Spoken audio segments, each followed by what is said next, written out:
इस कहानी की शुरुआत में एक शहर के ऊपर उड़ती हुई एक पतंग को दिखाया जाता है जो अपनी मर्जी से कहीं भी उड़ रही होती है। इसी शहर में एक लड़की रहती है जिसका नाम इम है। इम मात्र 8 साल की है, लेकिन वो बहुत समझदार है। जब वो स्कूल से घर जाने की तैयारी कर रही होती है तभी वहां पर उसका दोस्त दिखाया जाता है जिसका नाम पीट है। हालांकि वो पीट के साथ घर जाना चाहती है, लेकिन पीट वहां से अकेला ही भाग जाता है। ये दोनों आपस में हमेशा लड़ते रहते हैं। किम अपने घर वापस आ जाती है और अगली सुबह जब वो स्कूल जाने के लिए तैयार हो रही होती है तो अपनी मॉम से अपने बाल बांधने के लिए कहती है, पर उसकी मॉम बिजी है। साथ ही उसके डैड भी बिजी होते हैं और ना ही उन्हें बाल बांधना आता है। दरअसल इम के मॉम और डैड दोनों ही वर्किंग है और दोनों ही काम करते हैं।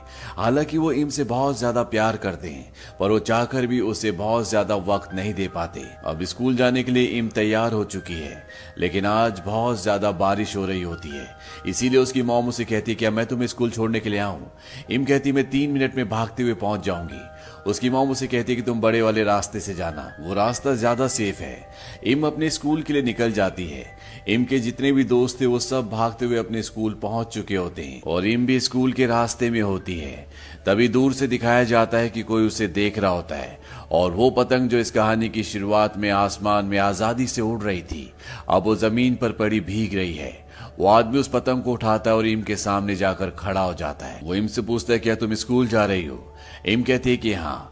वो कहते हैं कि तुम्हारा छाता बहुत अच्छा है, क्या मैं तुम्हारे साथ शेयर कर सकता हूँ? इम कहती है कि मुझे स्कूल के लिए देर हो रही है और वो स्कूल की तरफ देखती है जो उससे थोड़ा सा ही दूर होता है, पर बारिश की वजह से कोई भी बाहर नहीं होता। इम पीछे मुड़कर भी देखती है, लेकिन पीछे भी पूरी तरह से सन्नाटा होता है और अगले पल हमें किम का छाता दिखाया जाता है जो पूरी तरह से टूटा हुआ है। इसके बाद किम के जूते, उसका बैग, उसका सामान जो कि एक सुनसान जगह पर पड़े हैं और वहां पर इम भी है। इम किसी तरह से अपने मोबाइल से एम्बुलेंस को कॉल करती है। यहाँ पर एम्बुलेंस आती है और इम को हॉस्पिटल ले जाया जाता है और अब ये एक बहुत बड़ा इशू बन चुका है। हॉस्पिटल में इम की मॉम आकर जब उसकी हालत देखती है तो वो घबरा कर गिर जाती है। उसके पूरे शरीर पर घाव के निशान होते हैं। दरअसल उस आदमी ने न सिर्फ उसका रेप किया था, बल्कि उसे मार मार कर अधमरा भी कर दिया था ताकि उसकी मृत्यु हो जाए। पर हालांकि इम अभी जिंदा है, लेकिन उसकी हालत बहुत ज्यादा खराब है। डॉक्टर कहते हैं कि उसका ऑपरेशन करना पड़ेगा। उसके इंटेस्टाइन के छोटे और बड़े पार्ट्स हमें निकालने पड़ेंगे। अब इम का ऑपरेशन किया जाता है और ऑपरेशन के बाद डॉक्टर इम के डैड को बताता है कि हमें उसका लार्ज इंटेस्टाइन और एनस निकालना पड़ा, जिसकी वजह से हमें उसकी बॉडी में आर्टिफिशियल एनस लगाना पड़ा। और अब इम के शरीर में एक ऑस्टमी बैग लगाया जाएगा जिसमें उसका वेस्ट मटेरियल निकलेगा। उसे पूरी जिंदगी अब इसी तरह से रहना पड़ेगा। एक हैवान की वजह से ये हंसता खेलता परिवार पूरी तरह से टूट गया। इम जब होश में आती है तो उसके डैड उससे मिलने के लिए जाते हैं। इम अपने डैड से पूछती है कि डैड, आज आप काम पर नहीं गए? उसके डैड कहते हैं कि मेरा काम हो चुका है। इम अपने डैड से कहती कि डैड, उस बुरे आदमी को जरूर पकड़ना, उसने मुझे बहुत दर्द पहुंचाया। उसने जो पैंट पहनी थी उसमें बहुत सारी पॉकेट्स थी। इम के डैड उसे कहते कि तुम अभी आराम करो। इम कहती कि मुझे नींद आ रही है और अगर मैं सो गई तो शायद मैं सब कुछ भूल जाऊंगी। दरअसल वो चाहती है कि किसी भी कीमत पर उस आदमी को पकड़ा जाए। हालांकि इम मात्र 8 साल की है, लेकिन वो अपनी उम्र से ज्यादा समझदार है। इम अब सो जाती है और उसके डैड बड़ी मुश्किल से लड़खड़ाते हुए उसके वार्ड से बाहर निकलते हैं। वहीं इम के डैड को पता चलता है कि जिस आदमी ने उसकी बेटी के साथ ये सब कुछ किया है, पुलिस को उसके बारे में पता चल चुका है। इसीलिए वो पुलिस स्टेशन जाते हैं, जहां पर उसे पुलिस बताती है कि अभी उस आदमी के खिलाफ हमारे पास कोई भी सबूत नहीं है। इसके लिए हमें इम के स्टेटमेंट की जरूरत होगी। इम के डैड जब ये बात इम की मॉम को बताते हैं तो उन्हें बहुत गुस्सा आता है। वो कहती कि अभी अभी वो इतने बड़े हादसे से गुजरी है और तुम चाहते हो कि वो पूरा हादसा दोबारा से याद करे। यहाँ पर इम की मॉम डैड के बीच में आर्गुमेंट्स होना शुरू हो जाते हैं, जिससे साफ साफ जाहिर होता है कि ये दोनों भी मेंटली तौर पर पूरी तरह से अनस्टेबल है। तभी यहाँ पर जो लेडी पुलिस होती है वो इम के डैड को बोलती है कि आप घर जाओ और इम के जो खिलौने हैं वो लेकर आओ। ये सुनकर इम के डैड हैरान होते हैं। लेडी पुलिस उसे बताती है कि इम के लिए जो साइकेट्रिक अपॉइंट की गई है उसने मुझे ऐसा तुमसे कहने के लिए कहा है। इम के डैड घर आ जाते हैं और वहां पर जो उसका सबसे प्यारा कार्टून कैरेक्टर कोको मॉन्क होता है वो उसे उठाकर अपने साथ हॉस्पिटल ले जाता है। हॉस्पिटल में वो लेडी साइकेट्रिक आती है जो अब इम का इलाज करेगी, जो उससे बात करेगी। ये फिजिकली चैलेंज्ड होती है, यानी कि ये चल नहीं सकती। वो इम के पास जाती जाती है। इम के डैड उसका कार्टून कैरेक्टर जो घर से लेकर आए होते हैं, साइकेट्रिक उससे उसे नॉर्मल करने की कोशिश करती है और जब वो नॉर्मल हो जाती है तो वो उससे सवाल पूछना शुरू करती है। यहाँ पर सब कुछ रिकॉर्ड हो रहा होता है और अब इम को एक एक करके कई लोगों की फोटो दिखाई जाती है और जब उसकी आंखों के सामने वो चेहरा आता है जिसने उसका ये हाल किया है तो वो अपनी आंखें बंद कर लेती है। साइकेट्रिक समझ जाती है कि यही वो आदमी है। इसके बाद इनको कई सारी छोटी छोटी फोटोज दिखाई जाती है और इनको कहा जाता है कि इनमें से वो आदमी कौन है।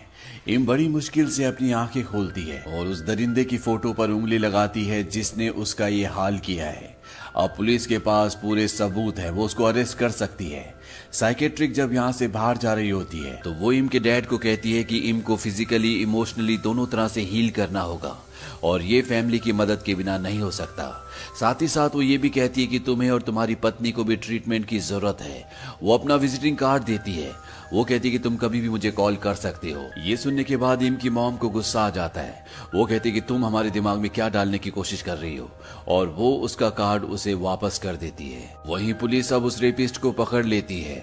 उसके पकड़े जाने के बाद मीडिया में बात बहुत ज्यादा उछल जाती है और सब के सब हॉस्पिटल के बाहर आ जाते हैं और जब ये बात इम के डैड को पता चलती है तो भागते हुए हॉस्पिटल के अंदर जाते हैं। वो अपनी बेटी को मीडिया से बचाना चाहते हैं क्योंकि वो जानते हैं कि मीडिया इस बात को किस हद तक उछालेगी और जब वो अपनी बेटी को दूसरे रूम में शिफ्ट कर रहे होते हैं तभी मीडिया भी अंदर आ जाती है। लेकिन इम के डैड अपनी बेटी को गोद में उठा लेते हैं, साथ ही साथ उसकी ग्लूकोज की बोतल को भी पकड़ लेते हैं और सीढ़ियों से भागते हुए ऊपर जाते हैं। इम की मॉम भी मीडिया को रोकने की कोशिश करती है। यहाँ पर इम की मॉम बेहोश हो जाती है क्योंकि वो प्रेग्नेंट भी होती है। इम के डैड इम को एक दूसरे कमरे में ले जाते हैं। इम अपने डैड से पूछते हैं क्या मैंने कोई गलती की है।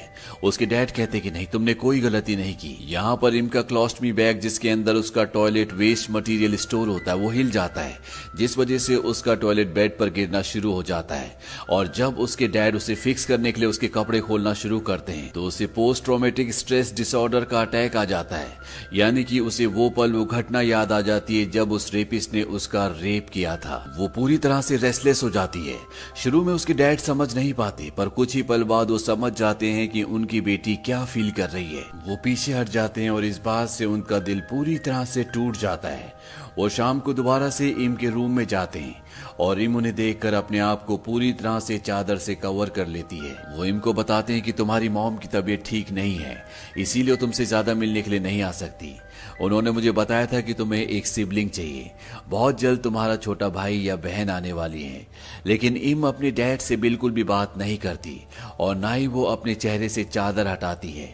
इस बात से इम के डैड को बहुत दुख होता है। वो समझ जाते हैं कि आज सुबह जो इंसिडेंट हुआ था उस वजह से इम ना उन्हें देखना चाहती है ना उनसे बात करना चाहती है। इम के डैड का इससे दिल पूरी तरह से टूट जाता है।